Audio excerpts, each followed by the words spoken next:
Je voudrais vous parler du secret le plus étrange du monde. Il n'y a pas longtemps, Albert Schweitzer, le grand médecin et lauréat du prix Nobel, était interviewé à Londres, et un journaliste lui a demandé « Docteur, qu'est-ce qui ne va pas avec les hommes aujourd'hui ?» Le médecin est resté silencieux un moment, puis il a répondu que les hommes ne pensent tout simplement pas. Et c'est de cela que je veux vous parler. Nous vivons aujourd'hui dans un âge d'or. C'est une ère que l'homme a attendue, dont il a rêvé, et à laquelle il a travaillé pendant des milliers d'années. Mais comme elle est là, nous la considérons comme acquise. Dans cette ère, nous sommes particulièrement chanceux de vivre dans des pays les plus riches qui ont jamais existé sur la surface de la Terre. Des pays où les opportunités sont nombreuses pour tous. Mais savez-vous ce qui se passe? Prenons 100 hommes qui commencent de la même manière à l'âge de 25 ans. Avez-vous une idée de ce qui arrivera à ces hommes lorsqu'ils auront 65 ans? Ces 100 hommes qui ont tous commencé à 25 ans croient qu'ils vont réussir. Si vous demandez à l'un de ces hommes s'il veut réussir, il vous répondra que oui. Et vous remarquerez qu'il était impatient de vivre, qu'il y avait une certaine étincelle dans son regard et un courage sincère. Et la vie lui semblait être une aventure plutôt intéressante. Mais à 65 ans, l'un d'eux sera riche ou indépendant financièrement. 5 travailleront encore. 54 seront fauchés. Et je pense qu'à un moment donné, sur les 100, seuls 5 s'en sortent très bien. Tant d'entre eux vont échouer. Qu'est-il arrivé à cette étincelle qui était là quand ils avaient 25 ans? Que sont devenus les rêves, les espoirs, les projets? Et pourquoi y a-t-il une si grande disparité entre ce que ces hommes avaient l'intention de faire et ce qu'ils ont réellement accompli? Quand on dit qu'il n'y a que 5% des gens qui réussissent, nous devons définir le succès. Et voici la définition. Le succès est la réalisation progressive d'un idéal noble. Si un homme travaille vers un objectif prédéterminé et sait où il va, cet homme est un homme qui a réussi. S'il ne le fait pas, c'est un raté. Le succès est la réalisation progressive d'un idéal noble. Rollo May, l'éminent psychiatre, a écrit un livre merveilleux intitulé « Homme en quête de lui-même ». Et dans ce livre, il dit « L'opposé du courage dans notre société n'est pas la lâcheté, c'est le conformisme. » Et c'est là que réside le problème aujourd'hui, c'est la conformité. Les gens agissent comme tout le monde sans savoir pourquoi, sans savoir où ils vont.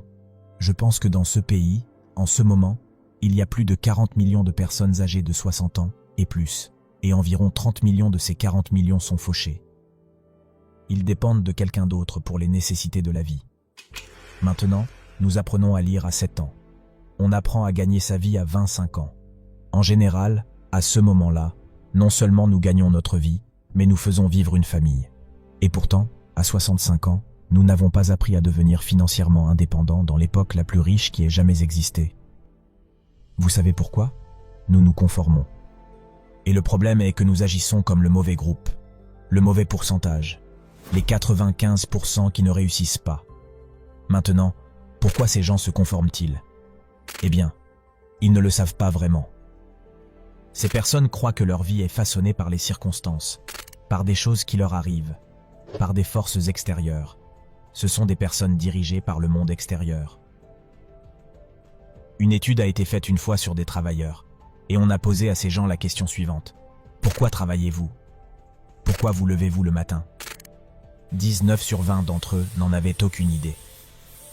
Si vous leur demandez, ils diront que tout le monde va au travail le matin et que c'est la raison pour laquelle ils le font, parce que tout le monde le fait. Revenons maintenant à notre définition du succès. Qui réussit? Le seul homme qui réussit est celui qui réalise progressivement un idéal noble. C'est l'homme qui dit « je vais devenir ceci » et qui ensuite commence à travailler pour atteindre cet objectif. Je vais vous dire, les gens qui réussissent sont des gens comme l'institutrice qui enseigne à l'école parce que c'est ce qu'elle voulait faire. La réussite, c'est la femme qui est une épouse et une mère parce qu'elle voulait devenir une épouse et une mère et qu'elle fait du bon travail. La réussite, c'est l'homme qui gère la station-service du coin parce que c'est ce qu'il voulait faire. Le succès, c'est le vendeur qui veut devenir un vendeur de premier ordre et se développer avec son organisation. Le succès, c'est celui de toute personne qui fait délibérément un travail prédéterminé, parce que c'est ce qu'il a décidé de faire délibérément, mais seulement un individu sur 20 le fait. C'est pourquoi aujourd'hui, il n'y a pas vraiment de concurrence, sauf si nous la créons pour nous-mêmes. au lieu d'être en concurrence, tout ce que nous avons à faire est de créer. Maintenant, pendant 20 ans, les experts ont cherché le facteur déterminant de la réussite d'un être humain. Y a-t-il une clé qui ferait de l'avenir une perspective dont nous pourrions parler dans une large mesure? Existait-il une clé qui garantirait la réussite d'une personne? Si seulement vous la connaissiez et saviez comment l'utiliser, eh bien, une telle clé existe et est accessible à tout le monde. Vous êtes-vous déjà demandé pourquoi tant d'hommes travaillent si dur et honnêtement, sans jamais rien obtenir de particulier? Et à côté, il y a ceux qui ne semblent pas travailler dur, et pourtant semblent tout obtenir. Ils ont la touche magique. Vous avez entendu dire ça de quelqu'un? Tout ce qu'il touche se transforme en or. Et avez-vous déjà remarqué qu'un homme qui a du succès a tendance à continuer à en avoir encore plus? Et d'un autre côté, avez-vous remarqué qu'un homme qui échoue a tendance à continuer à échouer? C'est à cause des objectifs. Certains d'entre nous en ont. D'autres non. Les gens qui ont des objectifs réussissent parce qu'ils savent où ils vont. Maintenant, pensez à un bateau qui quitte un port. Et imaginez-le avec un voyage complet planifié. Le capitaine et l'équipage savent exactement où ils vont et combien de temps ils vont mettre. Ils ont un but précis. 9999 fois sur 1000, ils arriveront à leur destination prévue. Maintenant, prenons un autre bateau tout comme le premier. Seulement il n'y a pas d'équipage ou de capitaine à la barre.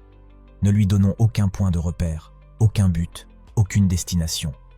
On démarre juste les moteurs et on le laisse partir. Je pense que vous êtes d'accord avec moi pour dire que s'il sort du port, il coulera ou finira sur une plage déserte. Ça sera une épave. Il ne peut aller nulle part, car il n'a pas de destination et n'est pas guidé. C'est la même chose avec un être humain. Prenez le vendeur par exemple. Aucun autre métier au monde d'aujourd'hui ne peut vous créer l'avenir d'un bon vendeur. La vente est la profession la mieux rémunérée au monde. Si l'on est bon dans ce domaine, et si l'on sait où l'on va, toutes les entreprises ont besoin de vendeurs de première classe, et elles récompensent ces hommes. Le ciel est la limite pour eux. Quelqu'un a dit un jour, « La race humaine est fixée non pas pour empêcher les forts de gagner, mais pour empêcher les faibles de perdre. » L'économie actuelle peut être comparée à un convoi en temps de guerre. L'économie entière est ralentie pour protéger son maillon le plus faible, tout comme le convoi devait aller à la vitesse qui permettrait à son navire le plus lent de rester en formation. C'est pourquoi il est si facile de gagner sa vie aujourd'hui. Il ne faut pas un talent particulier pour gagner sa vie et faire vivre une famille aujourd'hui. Malheureusement, nous avons une fausse limite de sécurité qui nous est imposée mentalement. Mais nous devons décider jusqu'où nous voulons aller. Revenons maintenant au secret le plus étrange du monde, l'histoire que je veux vous raconter aujourd'hui. Pourquoi les hommes qui ont des objectifs réussissent-ils dans la vie et ceux qui n'en ont pas échouent? Eh bien, laissez-moi vous dire quelque chose qui, si vous le comprenez bien toute votre vie, immédiatement, si vous comprenez entièrement ce que je vais vous dire à partir de ce moment, votre vie ne sera plus jamais la même. Vous constaterez soudain que la chance semble tout simplement être attirée vers vous. Les choses que vous voulez semblent juste tomber en ligne, et à partir de maintenant, vous n'aurez plus les problèmes, les soucis, la boule d'anxiété que peut-être vous avez connue avant. Le doute, la peur seront des choses du passé. Voici la clé du succès et la clé de l'échec. Nous devenons ce à quoi nous pensons. Laissez-moi le dire encore une fois. Nous devenons ce à quoi nous pensons. Tout au long de l'histoire, les grands sages et les enseignants, les philosophes et les prophètes ont été en désaccord les uns avec les autres sur de nombreuses choses différentes. Ce n'est que sur ce seul point qu'ils sont en accord complet et unanime. Écoutez ce qu'a dit Marc Aurèle, le grand empereur romain. Il a dit que la vie d'un homme est ce que ses pensées en font.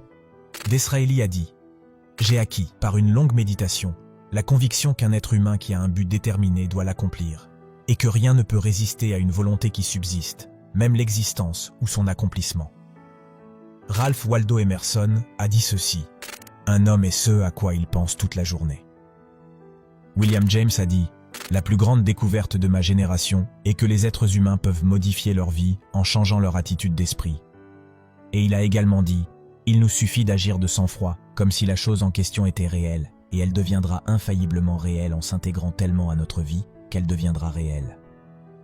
Elle s'intégrera tellement à l'habitude et à l'émotion que notre intérêt pour elle sera celui qui caractérise la croyance. Si vous vous souciez suffisamment d'un résultat, vous l'obtiendrez presque certainement. Si vous souhaitez être riche, vous serez riche. Si vous souhaitez être instruit, vous le serez. Si vous souhaitez être bon, vous serez bon. Seulement, il faut que vous souhaitiez vraiment ces choses et que vous les souhaitiez exclusivement, sans souhaiter en même temps sans autre chose incompatible. Tout est possible à celui qui le croit. Le docteur Norman Vincent Peale l'a dit, c'est l'une des plus grandes lois de l'univers. Je regrette sincèrement de ne pas l'avoir découverte quand j'étais très jeune. Elle m'est apparue bien plus tard dans la vie, et j'ai trouvé que c'était l'une des plus grandes, sinon ma plus grande découverte en dehors de ma relation avec Dieu. Si vous pensez en termes négatifs, vous obtiendrez des résultats négatifs. Si vous pensez en termes positifs, vous obtiendrez des résultats positifs. C'est le simple fait qui est à la base d'une étonnante loi de prospérité et de succès. En 3 mots, croyez et réussissez. William Shakespeare l'a formulé ainsi. Nos doutes sont des traîtres et nous font perdre le bien que nous pourrions tous gagner, en craignant d'essayer. Eh bien, c'est assez évident, n'est-ce pas? Et chaque personne qui a découvert cela pendant un certain temps a cru qu'elle était la première à l'avoir compris. Nous devenons ce à quoi nous pensons. Il va de soi qu'une personne qui pense à un objectif concret et valable va l'atteindre, parce que c'est ce à quoi elle pense. Et nous devenons ce à quoi nous pensons. À l'inverse, l'homme qui n'a pas de but ne sait pas où il va. Et ses pensées doivent donc être des pensées de confusion, d'anxiété et de peur. Et l'inquiétude devient ce à quoi il pense, car la vie devient une source de frustration, de peur, d'anxiété et d'inquiétude. Et s'il ne pense à rien, il devient rien. Maintenant, comment cela fonctionne-t-il? Pourquoi devenons-nous ce à quoi nous pensons?